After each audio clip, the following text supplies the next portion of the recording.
Hello and welcome into the Lone Star Varsity Coaches Show. I'm Mike Graham today, joined by Lubbock-Cooper's Max Kattwinkel. Huge win against Dumas. Dumas was the top-ranked team from 3-5A, and the Pirates got a 28-27 win, moving on in the playoffs, and things are looking real good now.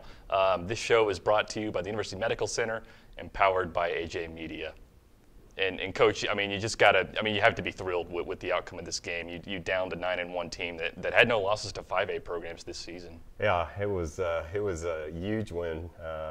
Probably one of the most satisfying I've had since I've been at Cooper, and just the kids overcoming some injuries this season and overcoming some adversity and being able to get that big win against a great program is very satisfying. We're just going to show you a couple of key plays from this win. Play number 1 came right after Dumas took a 7-0 lead, and obviously, they're the favored team, and I'm sure a lot of people were like, oh, here we go. Yeah. And then immediately after they score, you get an enormous kickoff. This is a big shift in momentum because it was a very lengthy drive. We felt like we had some opportunities to get them off the field on third downs, and we couldn't do that. And then coming back with this was a big shift in momentum. So we'll run the play, but just before we do, there's some trickery on this play, and I wanted to know how you decide when to run that and when to run a conventional kickoff. Well, we've been doing on our returns. We'll call a side on this particular kickoff, and if depending on where they kick it is whether we hand the ball up or we reverse it. And so looks like trickery, but I mean we already have established a side on the kickoff. Mm-hmm.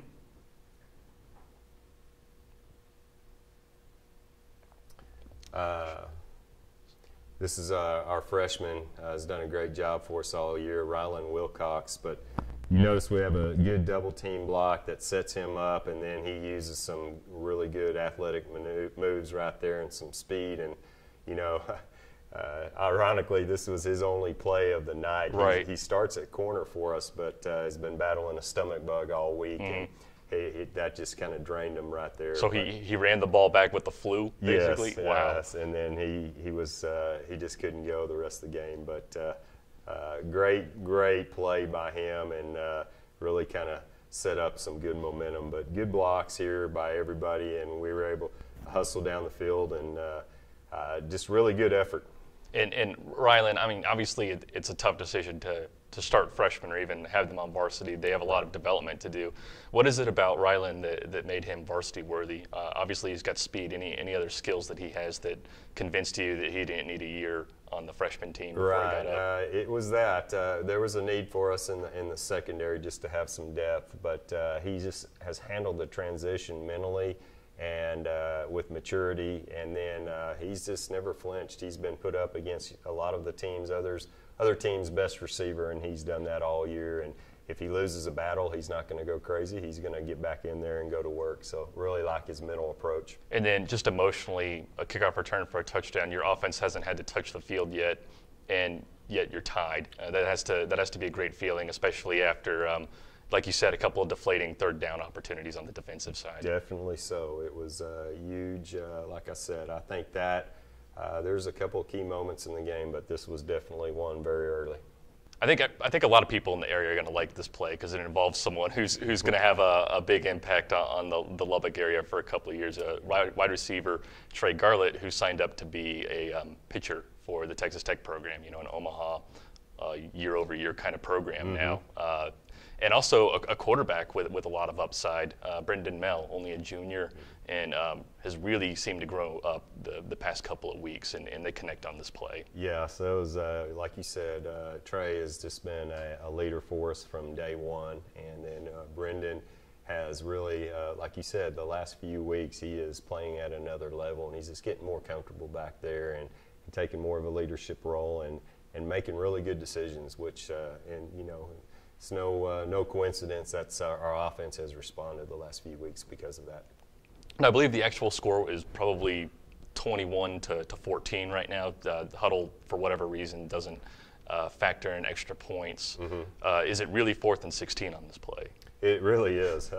This is we're talking about momentum shifts and big points in the game. This was it right here. Big play here because obviously we're close to midfield, but we're on our side of the field, and it's getting late in the game. We're down, and then 4th and 16. I mean, what do you call in those situations? There's not a whole lot in the playbook, and two of our key players made a great play here and shifted and gave us the momentum back. Before we run the play, just kind of Dumas always, whenever I see them on film, it's kind of an interesting front. 3 down linemen, a fourth, but sometimes he's actually playing the weak side, which it looks like.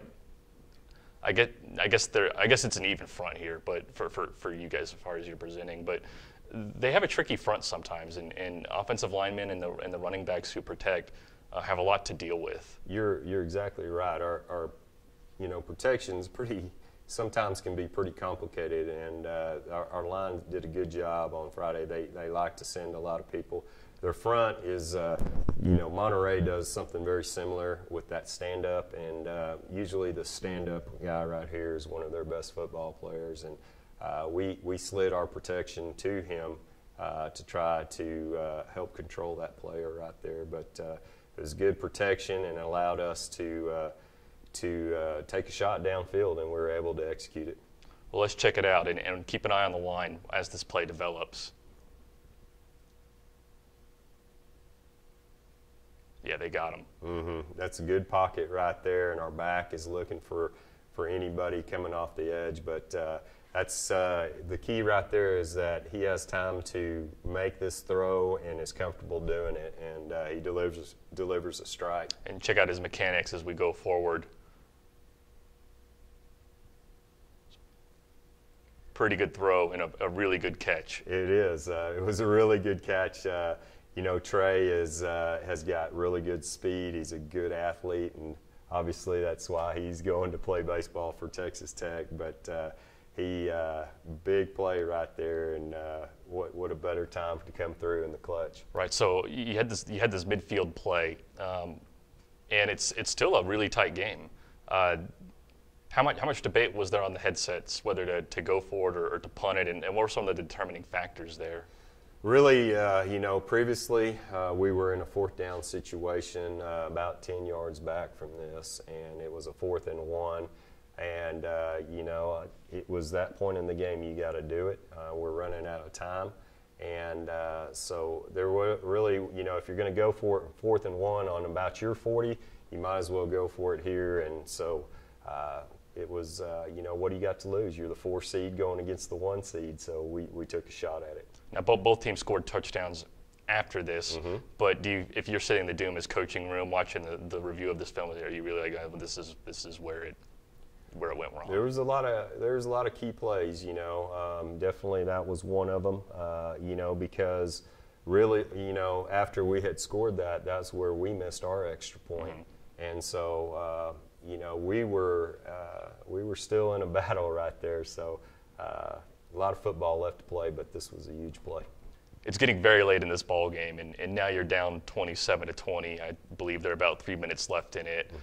So I know that the objective is to get in the end zone. Was that the objective for this particular play, though, or is this something that just kind of happened? No, it just happened.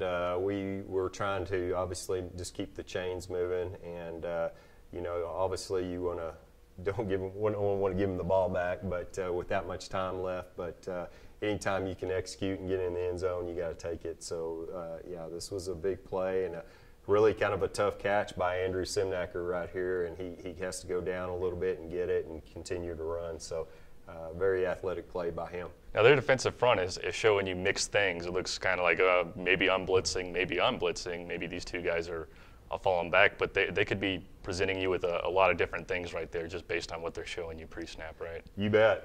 They like to send a lot of people. Usually they like to send more than you can block, obviously. You like to send 6 and from different spots. So I thought our protection for the most part held up really good against a lot of different looks. All right, we'll begin the play and keep an eye on the offensive line once again. It's pretty good, except 6 came free.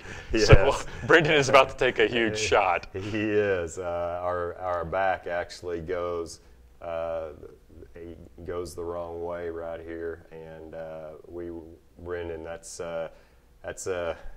the definition of standing in the pocket and taking a hit. So, I mean, yeah, it takes a lot of poise. I probably would have tried to spin out or something to avoid that hit, anything. Like, forget this playoff game.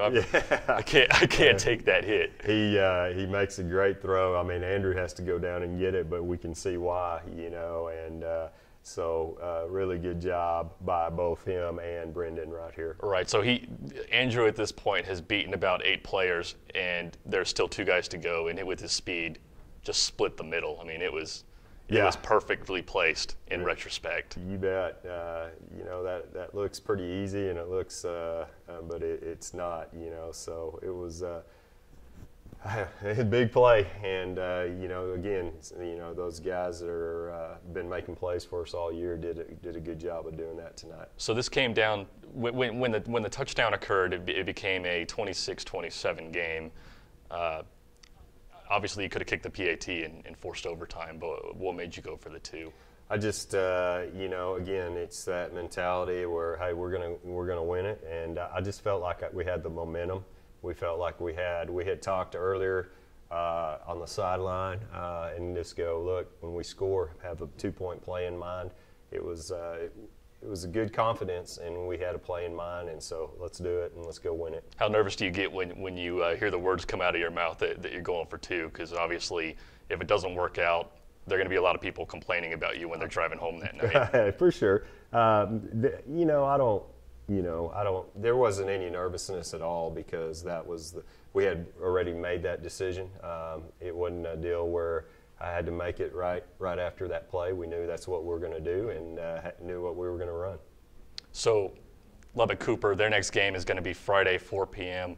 at Grande Communications Stadium in Midland, going up against El Paso Parkland. This team is 9-2, and I know it's still early in the week, but I'm sure you've been looking at them all week. What are some of their strengths? What are some of the challenges they're going to present you with? Offensively, they go crazy fast, as in they'll try to snap it 100+ times a game, and I mean, so much so that you can't make defensive substitutions, and so we're going to have to be ready for that pace.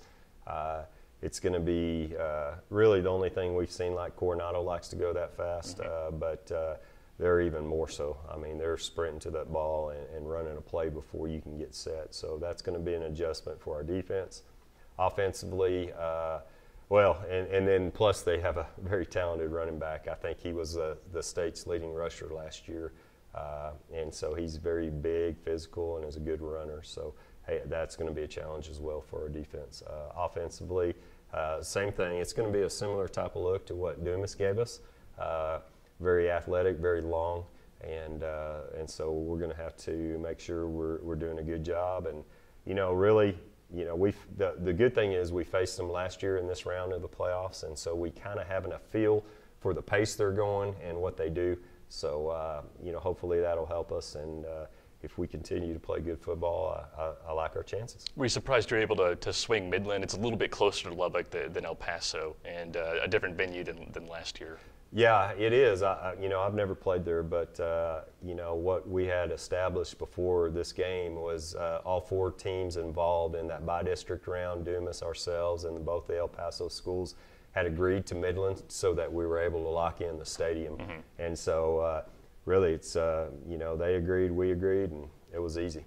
And then Monterey will be playing El Paso Angers right after this game. You have to be excited for District 4-5A, another clean sweep of 3-5A. You have to be proud for the teams that you've competed against to this level. Oh yeah, I mean, as soon as you're done with district, you become some of their biggest fans, and we're gonna stick around and watch Monterey and hopefully get them a victory as well. And so it's always a fun time of year. Well, this has been the Lone Star Varsity Coaches Show. For Max Kattwinkel, I'm Mike Graham. This show is brought to you by the University Medical Center, powered by AJ Media, and we will see you in this particular facet next year.